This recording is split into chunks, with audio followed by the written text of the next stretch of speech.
Bueno, ahora sí, un tema complicado, si los hay, para abordar, para tratar, para acompañar. Vamos a hablar de la adicción de un hijo y fundamentalmente diferenciar entre lo que significa una adicción a lo que significa un hijo que consume por ahí drogas o estupefacientes en un momento determinado de la vida, si esto existe o si lo podemos justamente diferenciar para saber cómo abordarlo de manera distinta. Está con nosotros para ayudar a hablar de este tema el doctor Hugo Lerner. ¿Cómo le va, Hugo? ¿Qué tal? ¿Cómo estás? Bien.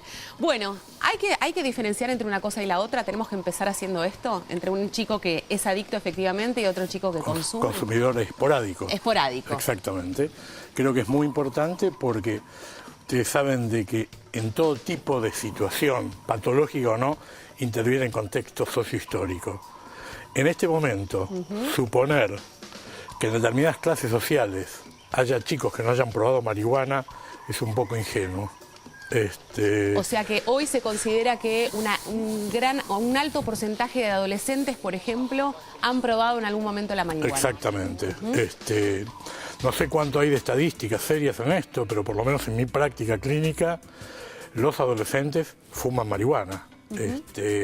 No digo que todos, pero es muy frecuente en las escuelas y va a depender también del nivel socioeconómico en que estén, cuál va a ser el consumo de una sustancia o de otra.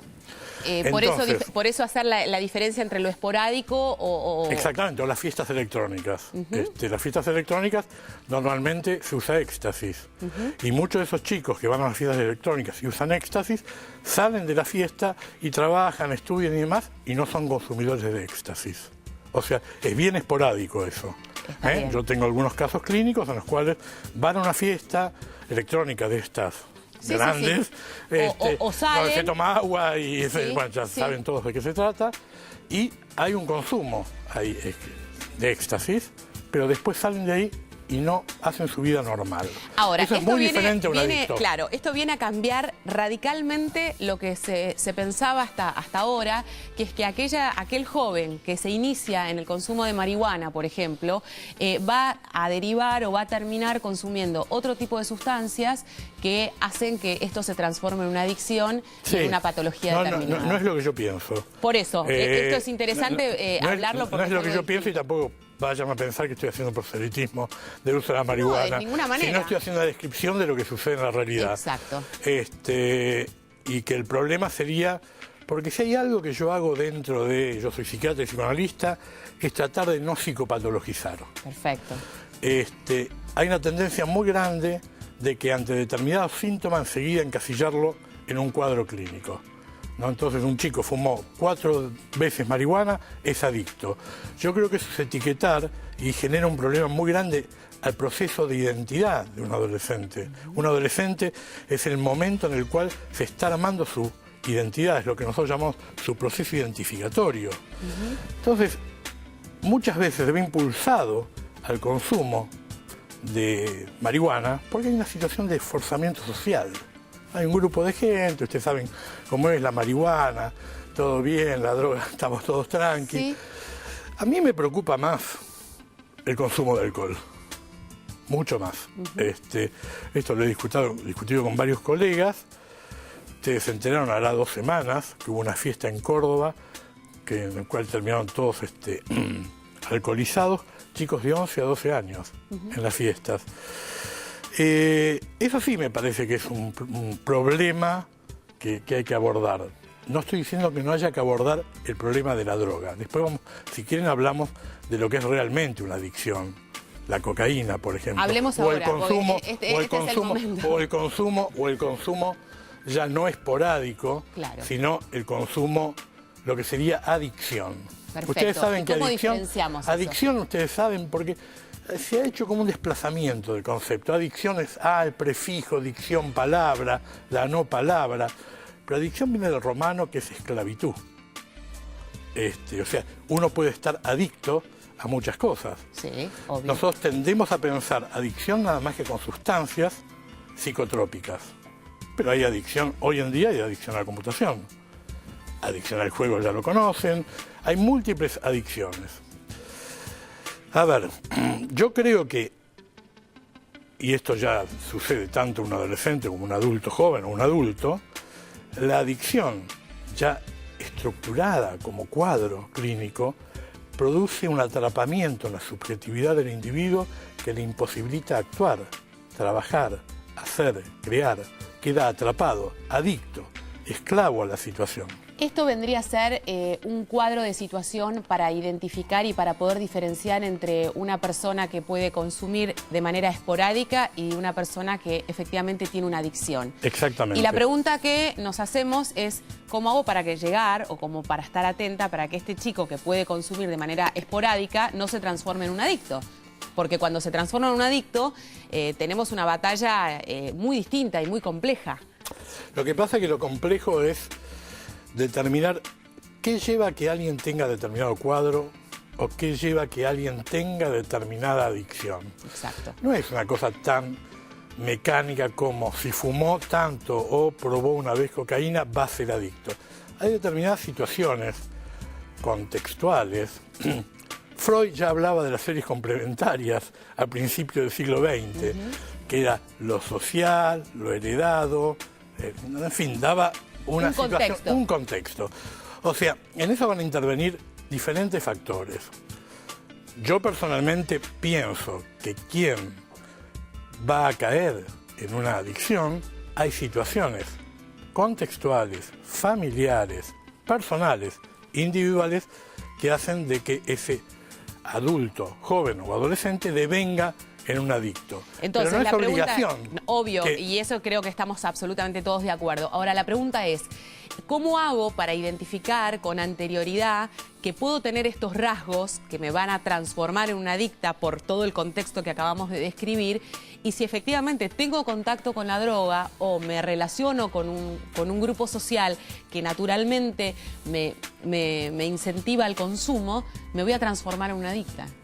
A ver, los padres, en mi caso, yo como padre he tenido hijos adolescentes, ya están grandecitos, uno tiene determinados elementos para evaluar. El grupo con que está, qué está pasando en la escolaridad, qué está pasando en el estudio. Es frecuente encontrar que el adolescente esté sumido en un estado de depresión. Ustedes saben, ¿no? El adolescente que se encierra, la angustia. Desde Hermann Hesse hasta hoy se han escrito miles de libros acerca de la angustia del adolescente. Frente a eso puede haber una salida. Un ejemplo, voy a hacer un recorte. Cuando yo estudiaba medicina, era muy frecuente que la gente use anfetaminas para estudiar. Yo creo que muchos se han quedado pegados a esa situación. No sé si hoy se usa, pero creo que no. Digo, que se han vuelto adictos a eso. Y sí, se usaba la anfetamina como un modo de quedarse despierto de noche para aprobar los exámenes. Pero en realidad lo que había, me parece, una cierta adicción incipiente. Okay. No significa eso que todos quedaron pegados a esa situación. No, por supuesto. ¿Qué había ahí? Había una exigencia de estudio muy grande que se suponía que con la anfetamina uno tenía más horas despierto y aprendía más. Esa cosa mágica que produce la droga. Supongamos que viene a la consulta una familia, me dicen, bueno, mira, yo tengo temor que mi hijo sea adicto. Bueno, ¿qué elementos hay? Se despierta tarde, no quiere ir a estudiar, falta al colegio, nos miente. Eso en sí mismo no alcanza para determinar que es un adicto, porque eso lo puede tener un adolescente normal, por supuesto, en la evolución normal de la adolescencia, y alguien que está consumiendo.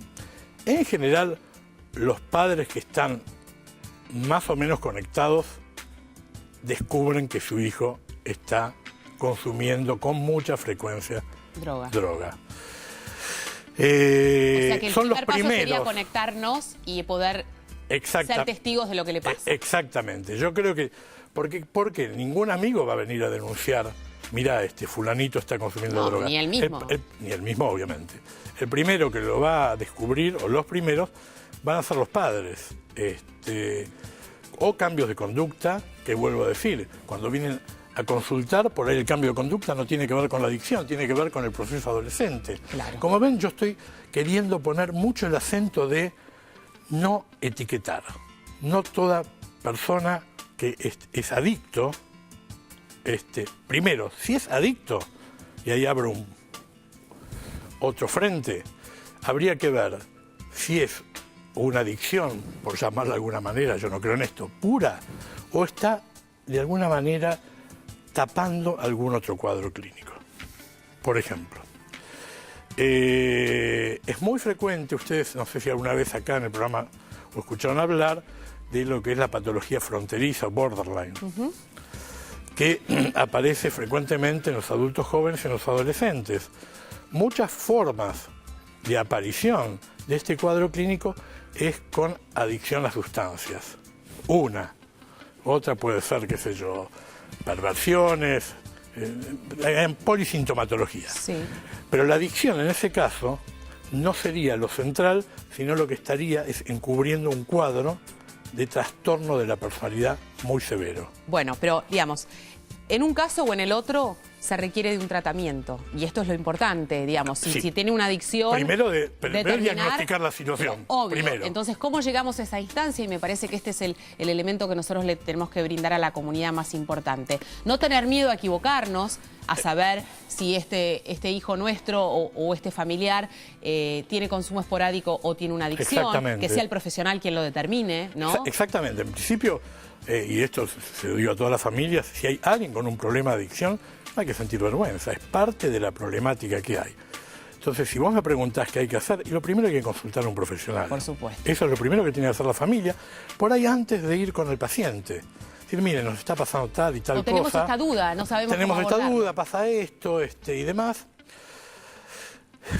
Acá ya nos metemos en un problema de lo que es la salud pública, porque eso se puede dar en determinadas situaciones sociales. Por supuesto, obvio. Yo en este momento estoy alejado, voy a hospitales para enseñar, no estoy en una trinchera clínica. No, bueno, pero, son situaciones completamente distintas, claro, estamos hablando de drogas distintas, ya lo hemos hablado en otro momento. Lo hablaron del Paco, se me ocurre, claro, bueno, eso ya es una situación muy compleja en la cual yo no tengo experiencia, nada más que de haber supervisado, enseñado a gente que está trabajando en hospitales. Por supuesto. Yo ya hace rato que hago docencia. Bueno, sí, pero no... hemos hecho y hemos abordado el tema de las madres del Paco, de la dificultad y de la necesidad, inclusive ya de una situación dramática de tener que, no sé, entregar al propio hijo para que sea tratado por una situación de violencia extrema. Exactamente, porque son situaciones de familias desmembradas, situación social.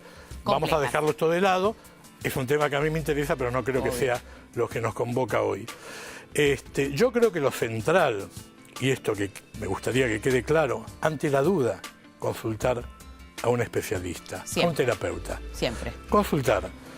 ¿Qué haría? Porque es como yo suelo decir, que alguien venga a consultarme a mí, no significa que va a ser, como se decía habitualmente, carne de diván. Por lo menos no es mi caso. No. Es para ayudar a alguien a tratar de entender qué es lo que está pasando. Obvio. Y puede ese paciente necesitar tratamiento o no. Esto es importante. La consulta no significa un diagnóstico, solamente una consulta. Bueno, lamentablemente tenemos que ir terminando acá, Hugo, pero sí efectivamente nos quedamos con este concepto. No tenerle miedo a la consulta, saber que es necesaria, que es un proceso fundamental para saber abordar o no una problemática que puede por ahí ni siquiera estar existiendo, que por ahí tiene que ver más con la fantasía de los padres. Quitar a veces la persecución de los padres, las dudas, los temores y a veces el desconocimiento. Para eso estamos. Por supuesto, gracias por haber venido. Hacemos una pausa, después de la misma estaremos hablando de el estudio y los adultos mayores. Ya venimos.